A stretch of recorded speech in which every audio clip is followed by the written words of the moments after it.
All right, so for my book talk, I'm talking about the novel Frankenstein by Mary Shelley. I chose this book because, one, it's exceedingly famous. I had heard of the horror movies and the stories before. I have an interest in horror films as well, and horror stories. And also, I'm really interested in the history of science fiction and science fiction in general.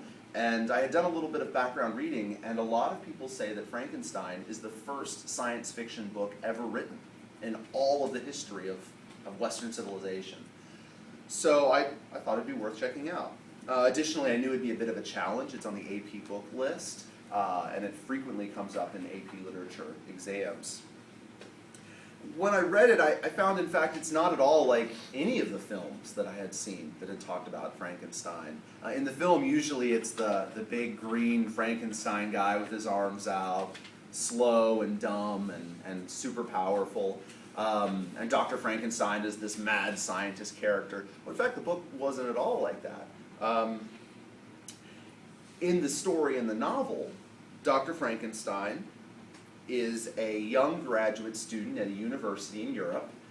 He's from a well-off family, and what he does is, well, he starts digging up bodies and finding cadavers and parts.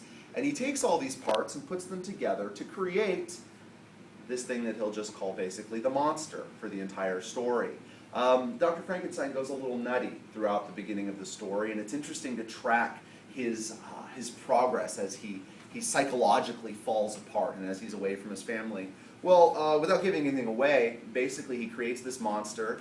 When it comes alive, it frightens him, and he thinks that what happens was maybe a hallucination until he goes back home to visit, and the monster starts terrorizing his family. And I don't want to give anything else away. Who else would like this book? I think anyone who likes a challenging book. The language in here is quite difficult. I lost my index card, but I found at least 50 vocab words from this book that I wanted to go back and research.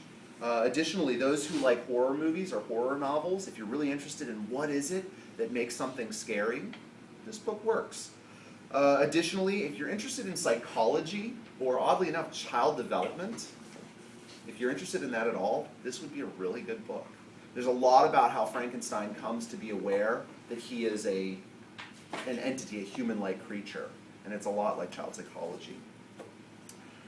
What did I learn? Well, I learned that from Dr. Frankenstein, the character, that obsession is kind of like madness. If you're too obsessed about something, you're kind of crazy.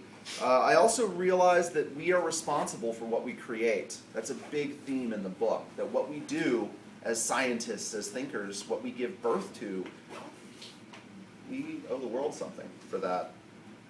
And what I'll read next, well, there's a book I have on early Greek thought that I'm planning on reading next, and thinking more about the psychology of how do we come to become humans. How'd I do, time-wise?